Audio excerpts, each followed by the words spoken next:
Sebelum video ini mulai, like dulu, cepet pencet like, pencet like. 1, 2, 3. Ya, selamat datang semuanya ke video terbaru gua. Selamat datang ke Ngampus 101. Jadi di sini ini bukan episode pilus ya. Kemarin gue dapet kritik dari teman gue. Kayaknya topik yang lu omongin, omongan lu, video-video lu garing banget, membosankan kayak. Oleh karena itu, ini juga saran juga dari dia. Terima kasih teman-teman gue yang ngasih saran. Akhirnya gue memutuskan untuk sharing-sharing pengalaman gue tentang pertama kali gue ngampus. Berhubung bentar lagi bakal ganti tahun pembelajaran dan bakal banyak mahasiswa baru yang mau masuk kampus. Ini dengan anggapan kita ngampusnya normal ya, nggak online segala macem. Dan ini semacam tips and trick untuk gimana kalian di hari pertama kalian nanti ya ke kelas gitu. Udah masuk ke jurusan kalian kan pasti semangat nih ya. Mau masuk kampus, mau belajar, mau menuntut ilmu, mau nyari teman baru. Ya ini cuma sharing dari pengalaman gue aja. Oh ya, sebelum itu terima kasih ke Instagram dia apa sih? Bentar. Instagram.com. Selain teman gue nyaranin tentang topik juga, ada teman gue juga yang bilang, "Dar, suara mikrofon lu jelek banget. Coba beli mikrofon yang baru." Terus dia langsung rekomen gue mikrofon buat yang dulu pernah dia beli buat bapaknya. Boleh dicek nih guys, tam.zil. Keren banget dah bocah ini, jago gambar, anak DKV. Anak DKV, lu anak DKV kan? Iya. Pokoknya gitu, iya. Keren banget, shout out pertama gue. Nah, oke, anyway. Oh iya, pertama-tama ini bukan pilus ya, soalnya gue takut kehabisan topik untuk pilus. Jadinya ini bukan bini mikir, ini bini biasa. Oke, langsung aja. Tutorial cara ngampus. Yang pertama kali, yang paling berbeda dari kehidupan SMA lu sama kehidupan ngampus adalah pakaiannya itu bebas. Nah, ini alasan kenapa gue pakai kemeja ini. Kuliah itu pakaian lu bebas, kecuali beberapa universitas yang mungkin ada aturan seragamnya sendiri, tapi secara general mereka pakaiannya bebas. Pertama kali gue masuk kuliah, kakak gue nanya ke gue, "Dek, Ade punya kemeja kan sama punya sepatu?" "Hah, kemeja sepatu buat apa?" "Ya buat kuliah lah." "Oh, harus pakai kemeja sama sepatu ya? Gak boleh pakai kaos biasa?" "Ya enggak lah." Ternyata gue itu baru sadar kalau misalnya pakaiannya pun bebas, itu tuh masih ada aturannya untuk kerapihan segala macam ya. Jadi kalian kalaupun nanti kampus kalian emang pakaiannya bebas, tetap jaga kesopanan, kerapihan kalian. Pakai kemeja apa aja, yang penting ada kerahnya. Ya jangan robek-robek lah. Setidaknya kalian punya kemeja yang bagus aja. Dan jangan lupa pakai sepatu, karena kalau pakai sendal nggak tahu, diusir mungkin, nggak tahu. Seriusan, dulu gue pikir kayak kuliah saking bebasnya ya, boleh aja pakai kaos atau pakai sendal. Tapi tergantung kuliahnya sih dan tergantung dosen juga. Biasanya fakultas kalian itu emang nentuin kayak ini standar kerapihan di fakultas kita. Dan ini apa sih? Aduh, ini panas banget sih. Tapi balik lagi, kadang ada beberapa dosen yang nggak peduli sama pakaian yang dipakai mahasiswanya, kayak nggak ada ngaruhnya juga mungkin. Ada dosen gue salah satu bilang kayak, "Ya kalian kalau mau pakai baju gimana sih? Ya kalian kalau mau pakai baju apa aja lah, terserah, saya nggak akan ngatur, yang penting kalian merhatiin saya di kelas," kayak gitu. Dan bahkan dia ngomong juga kayak, kalau misalnya kalian rambutnya mau warna-warni juga nggak masalah. Kalau kalian nggak mau pakai baju di kelas, kalau berani ya udah nggak apa-apa, terserah. Bagi saya itu nggak melanggar norma, tapi ya kita kan ada aturan sendiri. Pokoknya kayak gitu. Jadi untuk pakaian bebasnya jangan lupa juga untuk ngelihat aturan di fakultas lu kayak gimana. Soalnya beda-beda. Oh iya, perlu diingat juga, ini yang gue omongin sekarang beda-beda ya, setiap kampus ada beda-beda juga, dan ini hanya pengalaman gue aja. Terus setelah itu, yang kedua, terus lu kalau ke kampus nggak usah bawa buku. Dulu gue pertama kali ngampus, gue beli buku segepok A5, karena ya ada ospek juga waktu itu dan gue nggak nemu buku satuan, jadi gue beli aja langsung sebakul. Dan gara-gara ya, masa gue beli buku lagi, masa gue beli kertas-kertas lagi, kan gak environmental friendly gitu ya.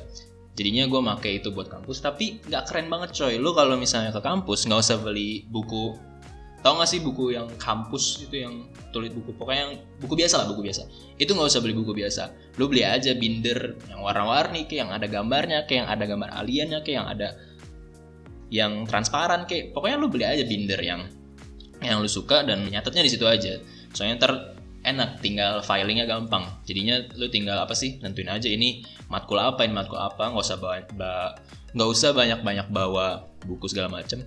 Nggak tahu ya, mungkin lu dari dulu emang udah keren gitu ya, nggak dari dulu dari SMA udah make binder kali ya, bukan make buku biasa. Nggak tahu sih kenapa ya, gue dari dulu selalu make beli buku biasa gitu. Emang nggak keren banget hidup gue. Terus untuk pelajaran, jangan lupa kalian sering kontak-kontak cutting juga kakak tingkat kalian. Jangan lupa cutting itu artinya kakak tingkat. Dulu gue pas awal masuk ke grup jurusan gue nggak tahu cutting apaan sih. Coba tanya cutting. Terus gue nanya salah satu, cutting apaan dah? Kakak tingkat. Oh ya maaf.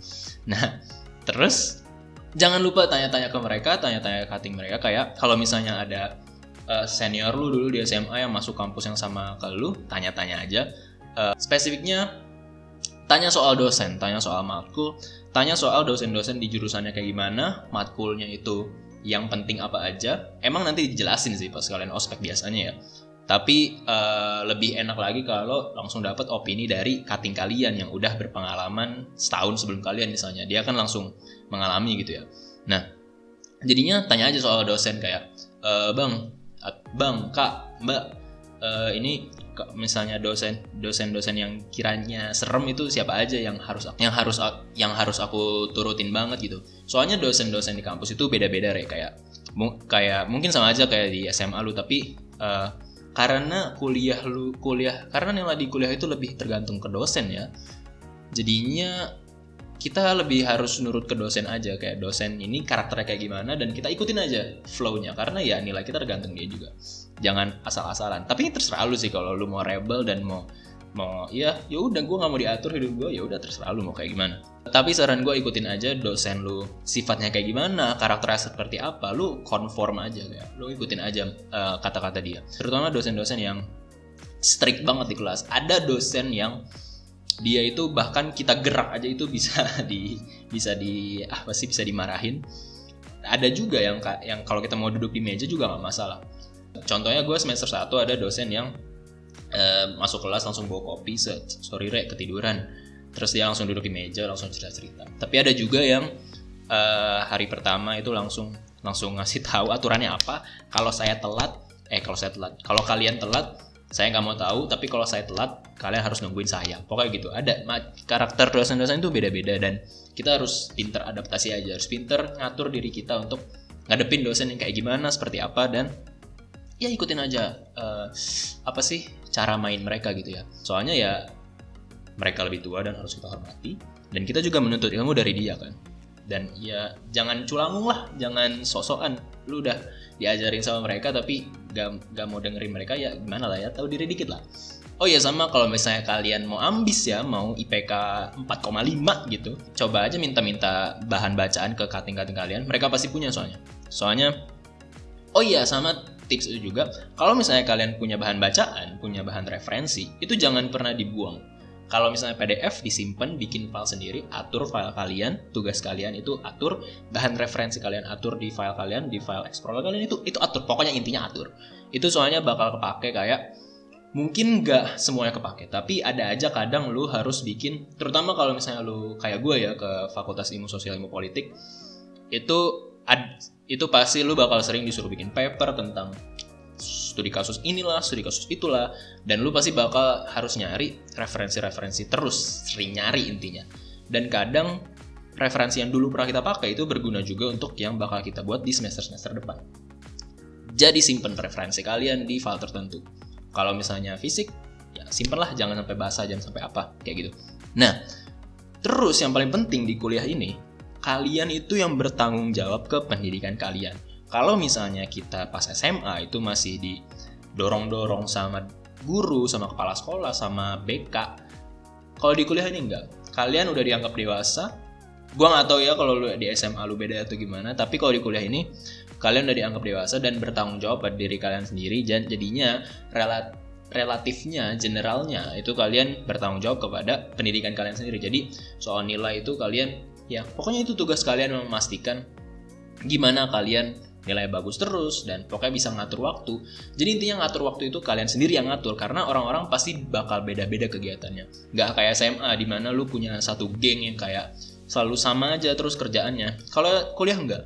Kuliah itu lu emang bakal nanti emang bakal ada geng-geng, grup-grup yang dimana lu nyaman gitu untuk ngobrol bareng, study bareng dan segala macem. Tapi biasanya untuk kehidupan kalian masing-masing ya itu beda-beda. Itu gimana jelasinnya? Tapi untuk perkuliahan kalian itu relatif kalian sendiri yang ngatur. Bukan perkuliahan dong sih, kehidupan kalian itu kalian sendiri yang ngatur. Dan oh ya, saran satu lagi, ini kan ngampus ini, kuliah ini setelah SMA ini momen fase dimana kalian menuju adulthood ya. Itu kalian bakal ditampar sekeras mungkin pakai beton dengan yang namanya adulthood, dan gimana caranya orang-orang dewasa itu actually work gitu. Gimana caranya emak bapak lo, om tante lo, semua orang dewasa di dunia ini itu kayak apa sih namanya? Pokoknya ya menyiksa diri lah untuk cari duit gitu ya. Dan itu bakal kalian temui di masa kuliah ini. Jadinya saran gue ya, kalau misalnya lo bisa ngerantau. Kalau misalnya pilihan kampus lo, kalau misalnya lo masih mau pilih universitas apa, kampus apa. Kalau misalnya lu berani atau mau keluar kota, pergi keluar kota. Lu ke kota lain, ke provinsi lain, atau ke pulau lain. Kalau bisa keluar negeri, sok keluar negeri sana. Pergi jauh-jauh. Dan tinggal sendiri. Alamin bener-bener gimana kalian itu hidup sendiri. Kayak nge-manage waktu sendiri, nge-manage duit sendiri. Emang biasanya emang duitnya masih dikasih jajan sama orang tua ya. Dan gue juga itu PR besar buat gue sih, nyari duit sendiri. Tapi apalagi kalau misalnya kalian dikasih jajannya per bulan gitu ya, itu bagus banget. Kenapa? Karena itu ngelatih kalian untuk ngatur waktu juga. Dan ngatur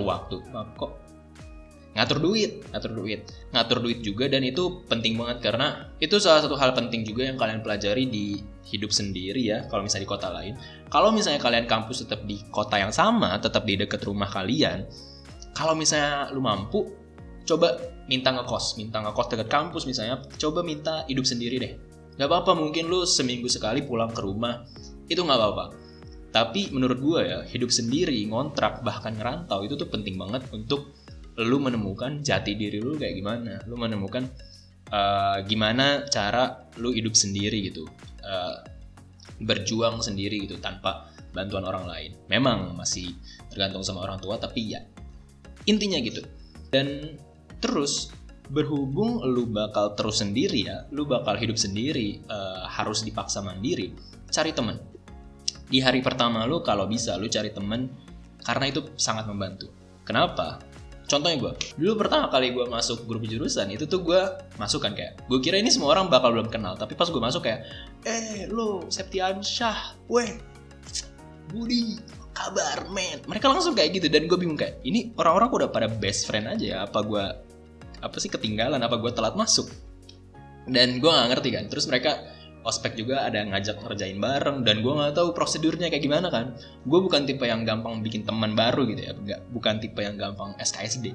Nah jadinya mereka tiba-tiba kayak udah pada best friend aja, semua orang udah ngerjain tugas bareng. Gue nggak ngerti, ini gue bingung, ini mereka sebenarnya udah pada kenal semua, apa mereka yang tipe yang belum kenal tapi ayo ngerjain bareng kayak gitu. Gue nggak ngerti ya, orang-orang kok bisa gitu ya, manusia bisa kayak gitu ya. Gue baru sadar. Jadinya dulu kesalahan gue pas masuk kelas pertama kali, gue nggak punya temen.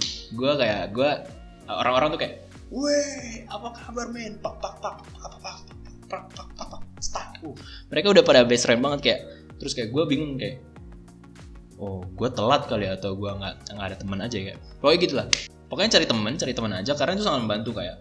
Apalagi di semester awal ya, yang kalian masih nyari chemistry kalian di kehidupan baru kalian, dimana kalian baru menyesuaikan diri di situasi yang masih baru. Dan punya temen yang senasib itu sangat membantu dan bisa saling bantu juga. Kayak contohnya gue sekarang jadi parasit terus ke temen gue yang punya PS4, dan gue sering numpang main, dan kita resiprositas lah. Gue numpang main, terus gue nyuci piringnya, ya gitulah pokoknya. Jadi cari temen, intinya gitu ya. Karena ketika lo hidup sendiri, punya bahu untuk bersandar itu sangat mengenakan. Apa sih Dar? Gak jelas banget lu. Itu aja untuk video kali ini. Semoga ini membantu ya. Gue gak tahu juga sih. Kayaknya yang nonton ini juga teman-teman gue aja. Jadi ini kayak gak ngebantu sama sekali. Tapi ya itu pengalaman gue dulu. Mungkin ada yang kelewatan. Nanti kalau ada yang kepikiran lagi gue tambahin. Mungkin gue bikin yang sequelnya. Keren banget sih. Ngampus 101. The Sequel. Anjay, kece banget. Oke, terima kasih udah nonton. Jangan lupa di like kalau lu belum pencet sekarang cepat. Share juga ke teman-teman lu. Mungkin lu punya adik yang baru mau masuk kampus. Sok coba, aduh panas banget. Mungkin lu punya adik kecil yang baru mau masuk universitas. Coba kirim video ini aja. Tapi ya dia bakal nanya ke lu sih, kenapa juga harus ngasih pokoknya gitu. Stay safe everyone, jangan keluar corona. Emang kayaknya corona udah kelar, tapi enggak, itu fake news. Masih ada corona, jadi tetap hati-hati. Oke, bye-bye. Kalau kalian gak mencet juga gak apa-apa kok, kayak gini aja depan layar. Gue appreciate banget. Bye-bye.